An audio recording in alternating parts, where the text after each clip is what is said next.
The piano arrived on a Tuesday in late September, brought not with the typical fanfare of a new acquisition, but with a quiet, almost somber dignity. It was delivered to Thomas Vance's restoration workshop in Savannah, Georgia, by a man whose face was as weathered and silent as the instrument itself.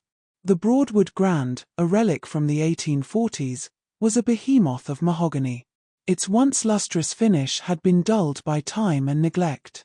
Its ivory keys, once pristine, had yellowed to the color of ancient teeth, and from its depths came the unmistakable scent of decades spent in a damp, forgotten corner of the American South. It smelled of dust, of mildew, and of something else, something indefinable, like old secrets clinging to wood and felt. The client, a meticulous collector named Edmund Hartwell, had acquired the piano at a remote estate auction 3 hours north, deep in the low country of South Carolina. Hartwell, a man of refined tastes and an almost obsessive dedication to historical authenticity, had a singular request. He wanted the Broadwood restored to its original glory, to sound precisely as it had when it first graced a grand parlor. He wanted its voice to sing again, clear and resonant, echoing the melodies of a bygone era. What Hartwell or anyone could not have foreseen was that this particular instrument was not merely a collection of wood and wire, but a meticulously crafted vessel for a truth long buried, a truth that would unravel a mystery spanning more than a century and challenge the very nature of historical certainty. Thomas Vance's workshop was a sanctuary of craftsmanship, nestled on the ground floor of a converted warehouse near the languid flow of the Savannah River. It was a place where the air hung heavy with the sweet, sharp tang of sawdust, the rich aroma of linseed oil, and the subtle, lingering scent of aged wood. Here, amid the quiet hum of tools and the soft glow of task lamps, Thomas had spent 37 years breathing new life into instruments that had witnessed generations.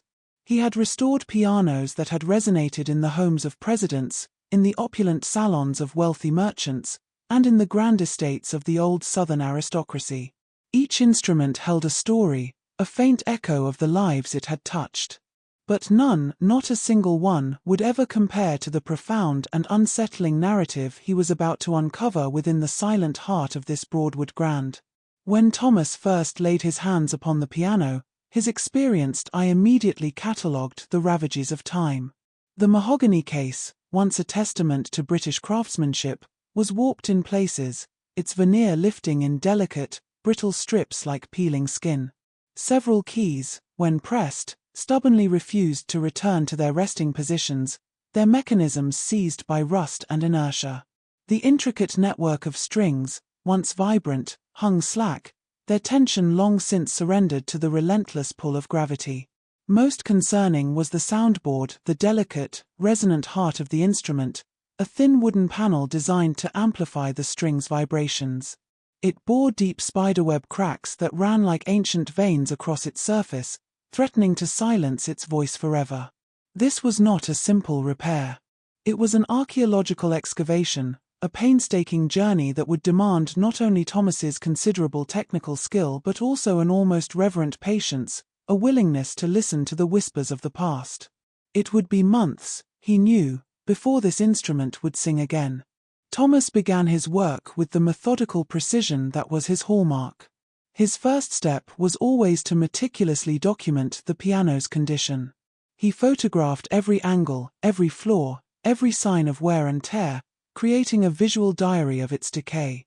He filled pages in his leather-bound notebook with detailed observations about the damage, the type of wood, the construction techniques, a forensic examination of its history. Only then did he commence the delicate process of disassembly.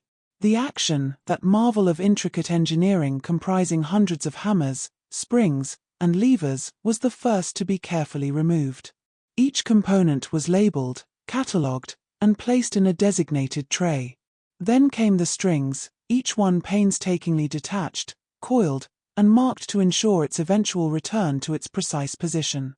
The pedal mechanism, a complex interplay of rods and levers, followed. It was a slow, deliberate dance, a ritual of deconstruction that Thomas had performed countless times, each movement imbued with a quiet respect for the instrument's history.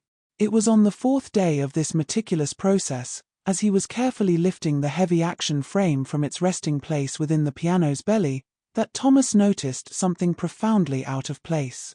There was a gap, a distinct and unusually wide aperture between the main wooden frame and the soundboard. In a piano of this caliber, such gaps were typically minimal, precisely engineered to ensure structural integrity and optimal resonance. But this one was nearly half an inch wide, a dark, inviting chasm that ran the entire length of the instrument's interior. It seemed too deliberate, too intentional, to be merely a flaw of construction or the result of warping. Thomas paused, his tools momentarily forgotten. He leaned closer, his brow furrowed in concentration, and directed the beam of his powerful workshop flashlight into the shadowy recess. At first, the light revealed nothing but the accumulated detritus of nearly a century and a half, fine grey dust motes dancing in the beam, fragments of dried felt, and the occasional desiccated insect. But as he shifted the angle of the light, allowing it to penetrate deeper into the gloom, a faint, almost imperceptible edge caught his eye. It was paper, old, brittle paper folded with a precision that suggested purpose, tucked snugly into the narrow space between the frame and the soundboard. His immediate professional instinct was to contact Edmund Hartwell. This was an unexpected discovery, a deviation from the standard restoration process, and his client deserved to be informed. Yet an inexplicable hesitation held him back. A deeper, more primal curiosity, a sense of impending revelation urged him to proceed alone. Instead, with the utmost care, he selected a thin, flexible metal probe from his toolkit. He gently, almost reverently, inserted it into the gap, coaxing the folded paper from its hiding place. It slid free with surprising ease, as if it had been patiently awaiting this very moment, this precise touch, for generations. The paper was a testament to its age, brittle, the color of old parchment, and so fragile that it crackled with a dry, almost vocal protest as Thomas carefully unfolded it. It was a letter, penned in a script that was both elegant and precise, the hand of an educated individual. The ink, once a vibrant black, had faded to a pale sepia brown. Yet the words remained remarkably legible, each stroke a ghost of its former self. And what those words conveyed would not only send a shiver down Thomas's spine but would also irrevocably alter the course of his life for the next 3 months, forcing him to confront uncomfortable truths about history, about complicity, and about the extraordinary lengths to which individuals will go to bury or to reveal their deepest secrets. The letter bore a date, March 15, 1859. It was addressed simply to Catherine, and its opening lines were a chilling pronouncement, "If you are reading this, then I am dead, and the truth must finally come to light. I have hidden this letter in the only place I knew it would be safe, in the instrument that has been the witness to everything, the silent keeper of our family's greatest shame." Thomas read the letter not once, but 3 times, each reading deepening his comprehension, each word resonating with a growing sense of dread.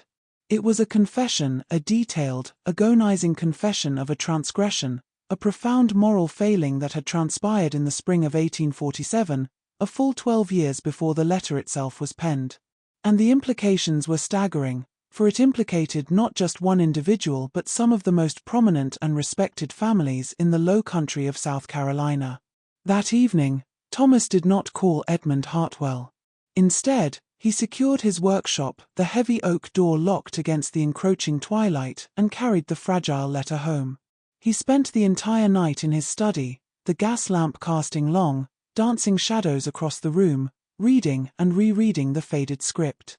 He wrestled with its contents, trying to reconcile the elegant prose with the horrifying narrative it conveyed, trying to grasp how such a monumental secret could have remained concealed for so long, embedded within the very heart of a musical instrument. The letter's author identified himself as James Whitfield, a man who had served as the music tutor for the Ashworth family. The Ashworths were, by all accounts, one of the wealthiest and most influential planter families in the region, their fortunes built upon vast rice and indigo plantations. The piano itself, Whitfield's letter explained, had been a bespoke commission, ordered by the Ashworth patriarch in 1844 as a lavish gift for his daughter Margaret. Margaret Ashworth was renowned throughout the Low Country for her extraordinary musical talent, her fingers dancing across the keys with a grace and skill that captivated all who heard her. The Broadwood, a masterpiece of its time, had been meticulously crafted in London, then painstakingly shipped across the vast expanse of the Atlantic, finally arriving in the bustling port of Charleston in the spring of 1845. It had been installed with great ceremony in the Ashworth family's main residence, a sprawling, elegant mansion that commanded breathtaking views of the Ashley River, its white columns gleaming amidst ancient live oaks draped in Spanish moss. And it was within the hallowed halls of that very house, in the silent, ever-present company of that magnificent piano, that the unspeakable act had occurred. According to James Whitfield's anguished account, Margaret Ashworth had discovered herself to be pregnant in the harsh winter of 1846. The father, the letter confessed, was none other than Whitfield himself, the unassuming music tutor, a man of modest means entrusted with the education of the planter's daughter. Their affair, a clandestine dance of forbidden passion, had been conducted in the deepest secrecy, hidden from the prying eyes of the family, shielded from the ever-present gaze of the household servants, concealed from the judgmental scrutiny of their tight-knit society.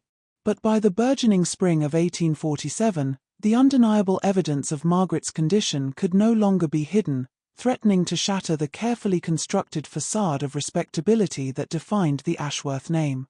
What transpired next, as recounted in the letter, was a chilling testament to the ruthless pragmatism of the era. Margaret's father, the formidable patriarch of the Ashworth dynasty, made a decision born of desperation and a fierce determination to protect his family's unblemished reputation. Rather than endure the public humiliation of scandal, rather than permit his daughter to bear a child out of wedlock, a transgression that would forever brand her and taint the family name, he orchestrated a solution. The pregnancy, the letter implied with a chilling vagueness, was to be terminated not through any conventional medical procedure, for such interventions were both rudimentary and exceedingly dangerous in 1847, but through other means. Means that the letter, in its carefully chosen euphemistic language, did not explicitly detail, yet whose brutal implications resonated in every word. Margaret, the letter stated, had survived the ordeal, but the physical and emotional trauma had left an indelible mark. She had been rendered infertile, forever robbed of the ability to bear children, and the psychological scars, the letter suggested, were even deeper, having fractured something essential within her spirit. She had never married. She had lived out the remainder of her days within the confines of her father's house, her only solace found in the music she coaxed from the very piano that had been her gift, the silent witness to her profound suffering. James Whitfield, the letter continued, had been summarily dismissed from his position immediately following the incident. He had been given a substantial sum of money, a veritable fortune for a man of his standing, and issued an unequivocal command. He was never to speak of what had transpired, never to return to the Low Country, and never, under any circumstances, to contact anyone associated with the Ashworth family again. He had fled South Carolina, eventually settling in Savannah, where he had lived a life of quiet anonymity, earning a meager living as a music teacher and a struggling composer. He had never married. He had never known the joy of having children of his own. And for 12 long, agonizing years, he had carried the crushing weight of his complicity, the burden of his silence. The letter concluded by explaining Whitfield's motivation for writing it. It was, he stated, a form of posthumous insurance, a desperate attempt to ensure that the truth, however painful, would eventually surface. He had chosen the piano as its sanctuary because he understood that such an instrument, a symbol of wealth and culture, would likely outlast him, would be preserved and valued, and would in time inevitably fall into the hands of someone with the patience and discernment to uncover its hidden compartment. He had written it because the burden of his secret had become unbearable. And he had written it, he claimed, because he believed that Margaret, in her silent suffering, deserved to have her story told, even if that revelation could only come after her own passing. Thomas Vance sat in the quiet solitude of his living room, the fragile letter trembling slightly in his hands. He understood with a chilling clarity that he had not merely stumbled upon an old document but upon a profound historical artifact, a testament to human cruelty and resilience, a secret that demanded to be brought into the light. This was not just a restoration project. It was an investigation, a moral imperative that would change everything. The next morning, Thomas embarked on his research with the fervor of a man possessed. His initial steps led him to the hushed archives of the Savannah Public Library, then to the venerable halls of the Georgia Historical Society, and finally to the imposing courthouse in Charleston. He immersed himself in dusty tomes, poring over microfilmed newspapers, meticulously examining brittle property records, and sifting through the faded script of church documents. Slowly, painstakingly, piece by agonizing piece, he began to construct a mosaic of the past, seeking to corroborate the extraordinary claims made in James Whitfield's letter. His initial findings confirmed the Ashworth family's formidable standing.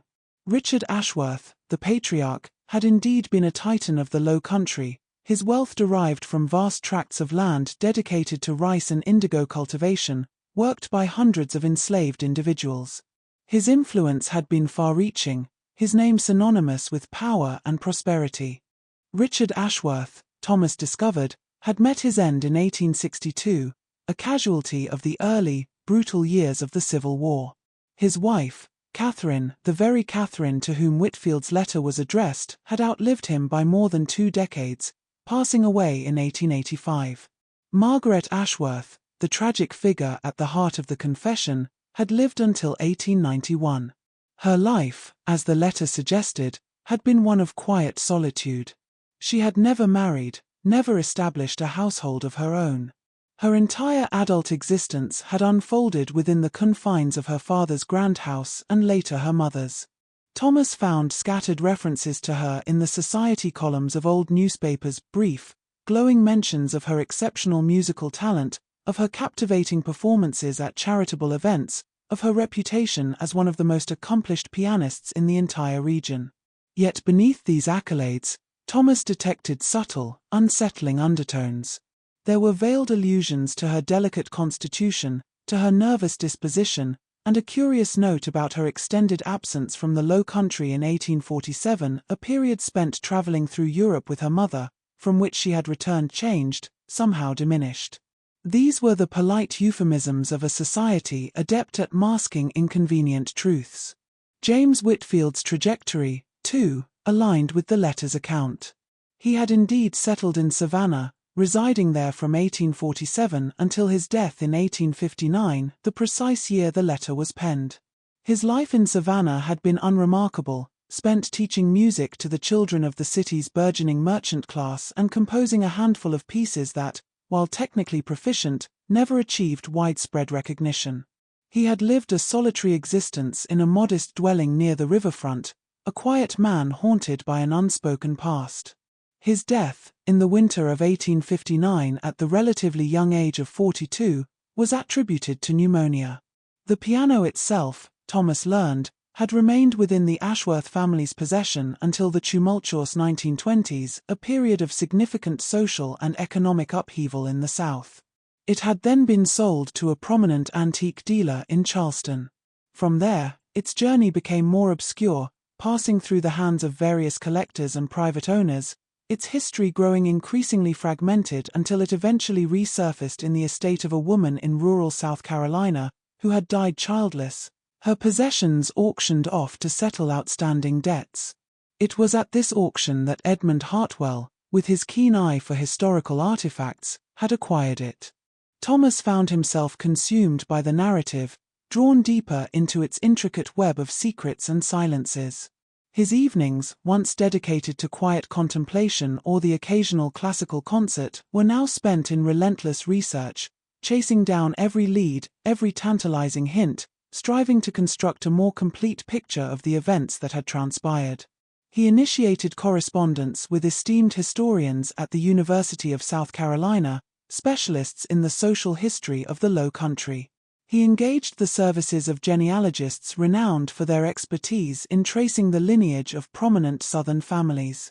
He even undertook several journeys to Charleston, spending days immersed in the musty confines of the South Carolina Historical Society archives, sifting through countless documents, searching for any additional mention, any corroborating detail of the events of 1847.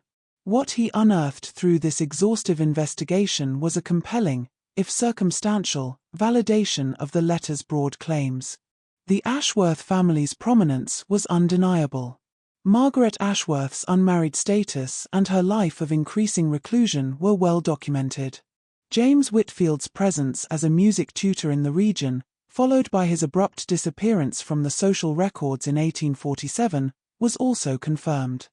And there were indeed subtle hints, scattered like forgotten breadcrumbs throughout various documents, of an unspecified crisis in the spring of 1847, references to Margaret's sudden, unexplained absence from social engagements, to her family's uncharacteristic withdrawal from public life, to vague, whispered rumors that, while never explicitly articulated, persisted in the social ether.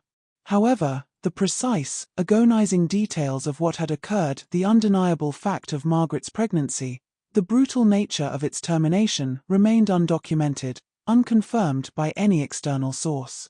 They existed solely within the confines of James Whitfield's letter, within his anguished confession, his desperate, posthumous attempt to rectify a profound injustice. Thomas found himself standing at a precipice, confronted by a profound moral and ethical dilemma. He could, of course, simply hand the letter over to Edmund Hartwell, his client, the man who had commissioned the piano's restoration. He could contact the Historical Society, or the university, or even the local newspapers, allowing the letter to be thrust into the public consciousness to become an undeniable, if controversial, part of the historical record. Or he could choose a different path. He could keep the letter's contents to himself, complete the piano's restoration, return it to its owner, and allow the secret to remain buried, undisturbed, for another century. This agonizing decision consumed him for weeks. He continued his meticulous work on the piano, his hands moving with practiced precision as he repaired the delicate soundboard, replaced the aged strings, and painstakingly rebuilt the intricate action. And as he worked, his thoughts were inextricably drawn to Margaret Ashworth, to the unimaginable suffering she must have endured, to the suffocating silence that had enveloped her entire life. He pondered James Whitfield, the crushing weight of guilt that must have haunted his every waking moment, his desperate, calculated decision to entrust the truth to the one place he believed it would eventually be found. And he reflected on the Ashworth family, on the ruthless lengths to which they had gone to safeguard their reputation, on the devastating human cost of that protection. Ultimately, Thomas made his decision. He would inform Edmund Hartwell about the letter. He would allow the truth, however unsettling, to emerge, but he would do so with the utmost care, with a profound sense of responsibility, in a manner that honored Margaret's memory and acknowledged the immense gravity of the secret that had been hidden for so long. He placed a call to Edmund Hartwell on a crisp Friday afternoon in November, his voice carefully modulated, betraying none of the turmoil that churned within him. He requested Hartwell's presence at the workshop, emphasizing the urgency of the matter. When Hartwell arrived, his usual composed demeanor giving way to an expression of intrigued curiosity, Thomas, with a solemnity that underscored the weight of his discovery, presented him with the faded, brittle letter. Hartwell's initial reaction was one of profound shock, swiftly followed by a kind of morbid, fascinated horror. He read the letter not once but repeatedly, his eyes scanning the faded script, his mind grappling with the implications of its contents. He peppered Thomas with questions, seeking to fully comprehend the magnitude of the revelation. Finally, he posed the very question that had tormented Thomas for weeks. "What do we do with this, Thomas?" Together, they decided on a course of action. They would approach a respected historian at the University of South Carolina, a woman named Dr. Eleanora Hartley, whose academic focus lay in the intricate social history of the Low Country. They carefully packaged the letter, along with Thomas's meticulously compiled research notes, and dispatched it to Dr. Hartley, requesting her expert opinion on its authenticity and its historical significance. Dr. Hartley's response arrived within a week, a testament to her professional diligence. Her assessment was thorough and nuanced. She confirmed that the letter appeared to be genuinely authentic, basing her conclusion on a careful analysis of the handwriting, the composition of the paper, the chemical properties of the ink, and the remarkable consistency of the historical details it contained. She further corroborated that the factual elements presented in the letter, the existence of the Ashworth family, the presence of James Whitfield as a music tutor in the region, the timeline of events all aligned with verifiable information gleaned from other historical sources. However, Dr. Hartley also introduced a crucial caveat, a point that Thomas and Edmund, in their initial shock, had not fully considered. The letter, while offering a detailed and compelling account of the events, did not in itself constitute definitive, irrefutable proof. It was, she emphasized, a confession, a deeply personal and anguished account penned by a man who, at the crucial moment of Margaret's ordeal, was not a direct witness. Whitfield's narrative, she posited, was likely based on what he had been told, filtered through his own guilt and emotional distress. It was entirely plausible, she suggested, that while the broad strokes of the story were accurate, some of the finer details might be colored by his perspective or even subtly distorted. The full truth, she concluded, might be far more complex than the letter alone suggested. Nevertheless, Dr. Hartley firmly believed that the letter possessed sufficient historical significance to warrant further in-depth investigation. She strongly recommended that they formally contact the South Carolina Historical Society and consider the publication of an academic article detailing the discovery in a reputable historical journal. This is where the narrative, already fraught with moral complexities, began to weave into even more intricate and ambiguous patterns. The South Carolina Historical Society was indeed contacted. The fragile letter was subjected to an even more rigorous battery of examinations by a panel of experts, specialists in historical handwriting analysis, conservators skilled in dating paper and ink, and historians deeply versed in the social and cultural nuances of the antebellum South. While there was a general consensus that the letter appeared to be authentic, there was also a cautious acknowledgement that its most damning claims could not be definitively, irrefutably proven. Margaret Ashworth's medical records, if they had ever existed in any formal capacity, had long since vanished into the mists of time. There were no contemporary accounts of her pregnancy, no medical documentation, no official records that explicitly detailed the termination of her condition. What remained, instead, was a compelling pattern of circumstantial evidence, a constellation of hints and suggestions scattered throughout the historical record. Margaret's abrupt and unexplained withdrawal from social life in the spring of 1847, her family's uncharacteristic retreat from public view for several months, the persistent, though unsubstantiated, rumors that had circulated within the tight-knit social circles of the Low Country, whispers in drawing rooms, hushed conversations at social gatherings, rumors that were never quite explained but that stubbornly refused to die, the undeniable fact of her lifelong spinsterhood, her childless existence, her increasing reclusion as she aged. And then there was the letter itself, a document that seemed to emanate from a place of profound, genuine anguish, containing details that, while not fully provable, were remarkably consistent with verifiable historical facts. It presented a coherent, if tragic, narrative of events that, while lacking definitive proof, was undeniably plausible within the social context of the period.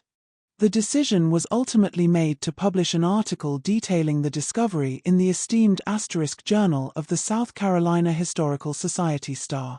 The article, meticulously crafted by Dr. Hartley and her colleagues, was careful in its language, presenting the letter as a historical document of immense interest, a window into the anxieties and hidden realities of the planter class, but scrupulously refraining from making any definitive claims about the absolute truth of the events it described.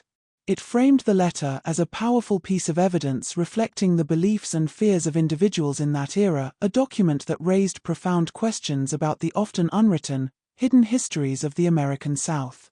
The article, published in the spring of 1998, more than a century and a half after the letter had been penned, ignited a firestorm of controversy. The living descendants of the Ashworth family, many of whom still resided in the Low Country and held positions of considerable influence, were, to put it mildly, incandescent with rage. They issued vehement public statements denying the claims made in the letter, branding it a malicious fabrication, a crude hoax designed to tarnish their venerable family name. They swiftly engaged a formidable team of lawyers and historians, commissioning them to vigorously argue against the letter's authenticity. They pointed out, quite correctly, that the letter's claims could not be definitively proven, that it relied on assertions that lacked external corroboration, and that it was based solely on the word of a man, James Whitfield, who, they argued, had every conceivable reason to lie, to exaggerate, or to invent a narrative that absolved him of his own moral failings. Yet, despite their fervent denials, the letter had already irrevocably entered the historical record. It had been subjected to rigorous examination by respected experts. It had been published in a reputable academic journal. And, perhaps most significantly, it had captured the public imagination in a way that academic articles rarely did, transforming a dry historical document into a compelling, unsettling mystery. Newspapers across the country seized upon the sensational story. Television news crews descended upon Savannah, eager to interview Thomas Vance, the unassuming piano restorer who had stumbled upon such a profound secret. Historical societies throughout the South, spurred by the widespread attention, began to meticulously re-examine their own dusty collections, searching for similar hidden documents, for other long-buried secrets waiting to be unearthed. The Broadwood piano itself, once a forgotten relic, was transformed into a celebrity artifact, a tangible link between the present and a hidden, often painful past, a physical embodiment of the mysteries and traumas that continued to haunt the American historical narrative. And through it all, Thomas Vance, a man who had always preferred the quiet solitude of his workshop, found himself thrust into the uncomfortable glare of a public controversy he had never sought, never anticipated, and which had fundamentally, irrevocably altered the trajectory of his life. He began to receive a deluge of letters from the public. Some were from individuals claiming to possess additional, often dubious information about the Ashworth family, about James Whitfield, about what they believed had really happened in the spring of 1847. A few of these correspondents were genuine historians and genealogists, offering serious research and legitimate avenues of inquiry. But many others were from individuals with their own peculiar agendas, their own wild theories, their own desperate need to be a part of the unfolding drama. He received impassioned letters from various descendants of the Ashworth family. Some were filled with righteous anger, vehemently defending their ancestors' honor. Others were pleading, offering their own carefully curated versions of family history, their own explanations for Margaret's unmarried state, their own theories about the letter's true meaning, desperate to control the narrative. He even received letters from elderly individuals who claimed to have known members of the Ashworth family in their youth, who had heard stories whispered down through generations, who believed they held crucial missing pieces of the puzzle. And then there were the letters from those who were simply captivated by the sheer mystery of it all, by the astonishing idea that such a profound secret could have remained hidden for so long, by the romantic notion that a piano could serve as a silent vessel for truth, a keeper of secrets, a resonant bridge between a forgotten past and a bewildered present. Thomas, ever the meticulous craftsman, attempted to respond to as many of these letters as he could, his sense of duty overriding his growing weariness. He continued his own research, diligently following up on promising leads, striving to verify claims, and painstakingly attempting to separate verifiable fact from speculative fiction. He became almost without conscious intent a reluctant amateur historian, a forensic detective investigating a crime that had transpired more than a century before his birth. But as the months wore on, and the initial intoxicating excitement of the discovery began to recede, Thomas found himself increasingly troubled by a persistent, nagging unease, a subtle, almost imperceptible discord that he couldn't quite articulate. It was a sense that something was fundamentally amiss, that there was an elusive element within the story that simply did not quite cohere. He began to re-examine the letter itself with a renewed, almost obsessive scrutiny. He meticulously compared the handwriting to other authenticated examples of James Whitfield's script that he had painstakingly unearthed from various archives. He scrutinized the paper, its texture, its watermark, its subtle imperfections. He analyzed the ink, its faded hue, its chemical composition. He even studied the precise manner in which the letter had been folded and secreted away within the piano's frame. And as he delved deeper, he began to notice subtle inconsistencies, faint anomalies that, while individually minor, collectively began to coalesce into a disquieting pattern. The handwriting, while broadly consistent with Whitfield's known script, possessed an almost unnerving uniformity, a remarkable precision that seemed at odds with a letter supposedly penned in a state of profound emotional anguish. The paper, while undeniably old, did not quite possess the specific characteristics of paper manufactured in 1859. The ink, though faded, exhibited a uniformity of degradation that seemed almost too perfect, too deliberate. And then there was the content of the letter itself. It was undeniably rich in detail. Yet it was also remarkably coherent, almost too perfectly structured. It presented a narrative that was complete, possessing a clear, almost literary arc with a distinct villain, a tragic victim, and a compelling moral imperative.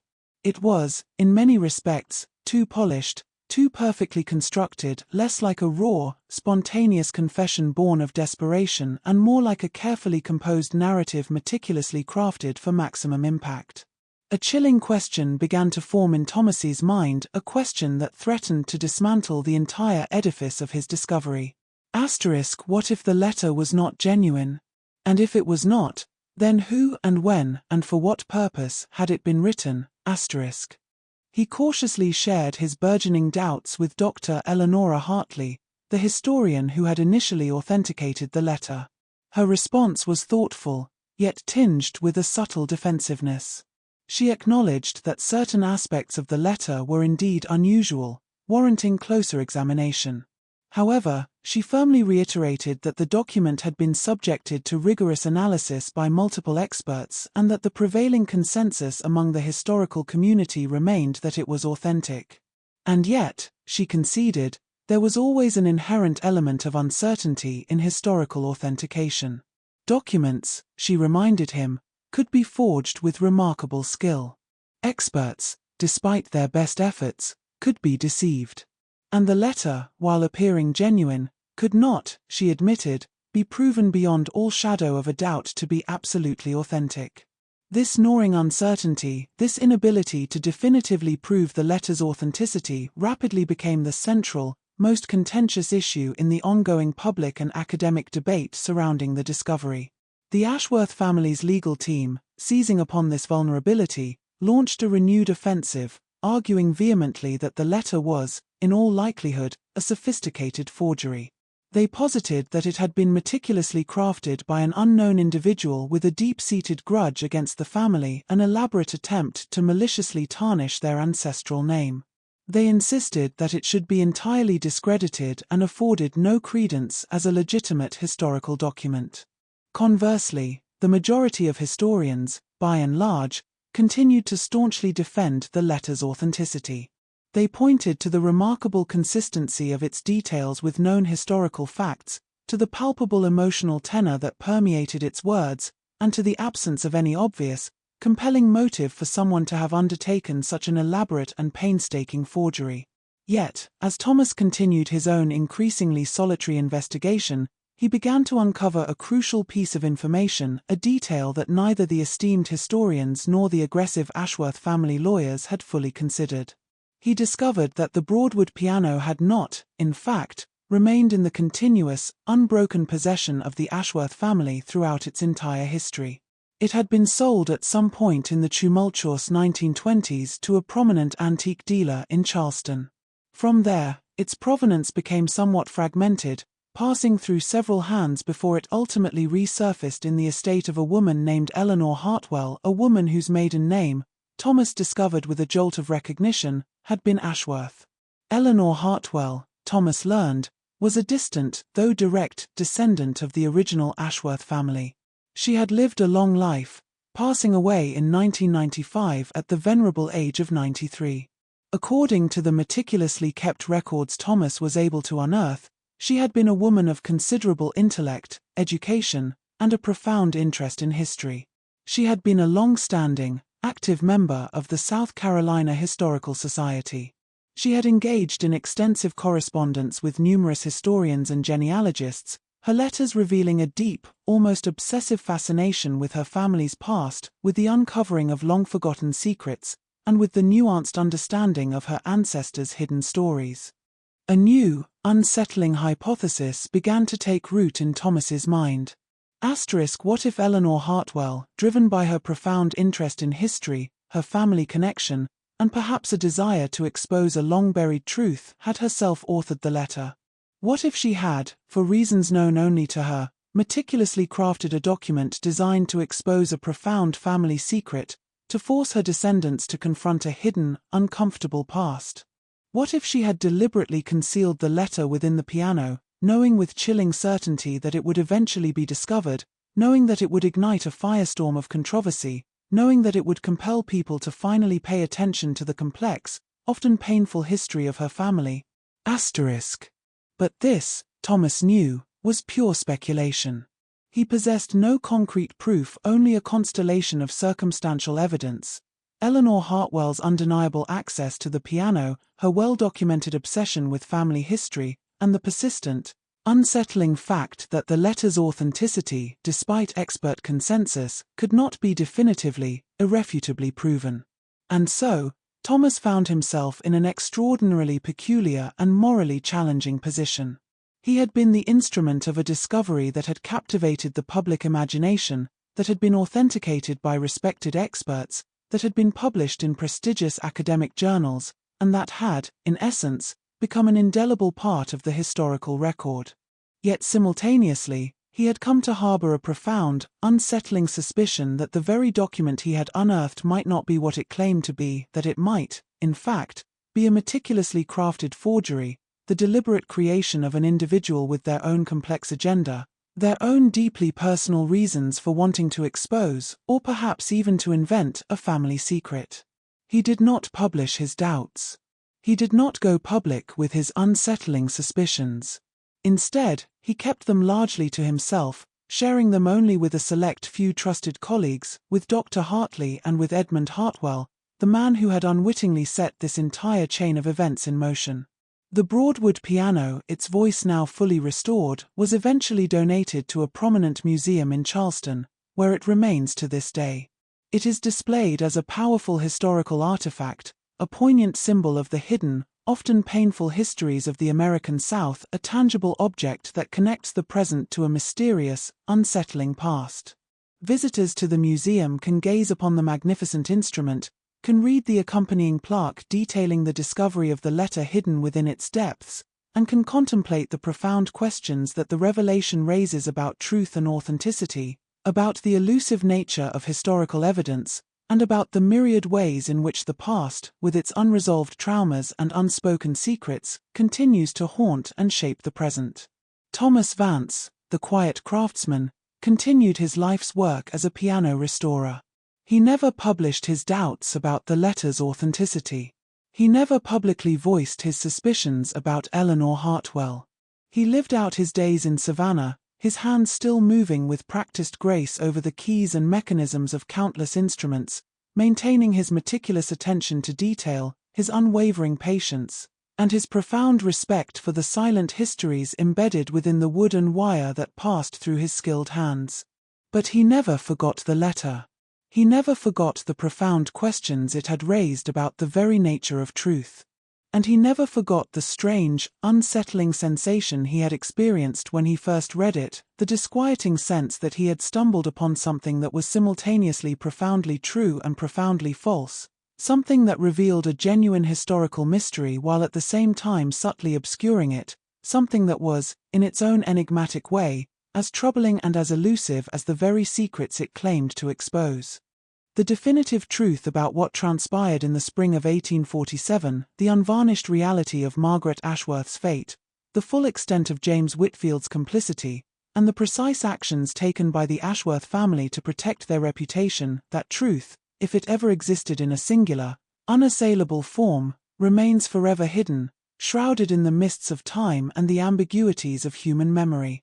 The letter provides a compelling version of events, a narrative that is undeniably plausible, consistent with the known social and cultural context of the period, and one that raises crucial questions about the often silenced histories of the American South. But whether that narrative is entirely true, whether it represents an accurate recounting of what actually transpired, or whether it is a meticulously constructed fiction, a sophisticated forgery created by an individual with their own complex motivations for wanting to expose or to invent a family secret, that profound question remains, to this day, unanswered. And perhaps, Thomas often reflected in his later years, that very uncertainty, that inherent inability to know for sure, is the most honest and profound way to engage with history. Not as a rigid collection of irrefutable facts, but as a vast, intricate tapestry woven from countless mysteries, from fragmented evidence, from stories that may or may not be entirely true, but which in their very ambiguity reveal something essential about who we are, about our enduring need to uncover secrets, to expose hidden histories, and to find meaning and truth amidst the tantalizing fragments and enduring enigmas that the past relentlessly leaves behind. The Broadwood piano stands in the museum in Charleston, its keys restored to their original luminous ivory, its soundboard meticulously repaired, its strings replaced and tuned to perfection. It is undeniably a magnificent instrument, fully capable of producing the rich, resonant tones for which Broadwood pianos were justly celebrated.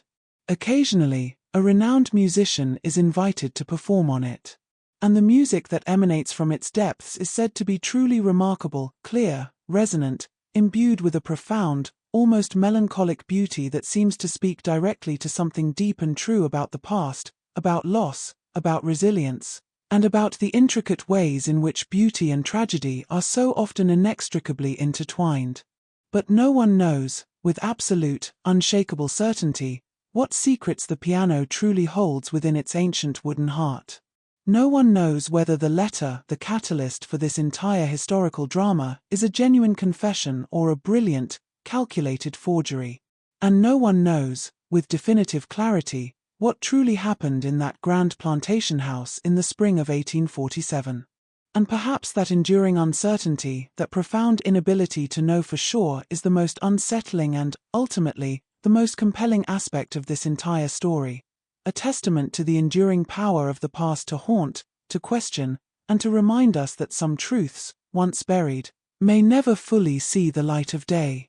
If you found yourself as captivated and unsettled by this story as Thomas Vance was, then you understand the chilling allure of history's hidden corners. Don't let the next mystery slip away. Make sure to subscribe to Liturgy of Fear and join our community of truth seekers. What do you believe truly happened within the walls of that old plantation? Was the letter a genuine confession or a masterful deception? Share your theories and insights in the comments below. Your perspective might just uncover a new layer of this unsettling tale.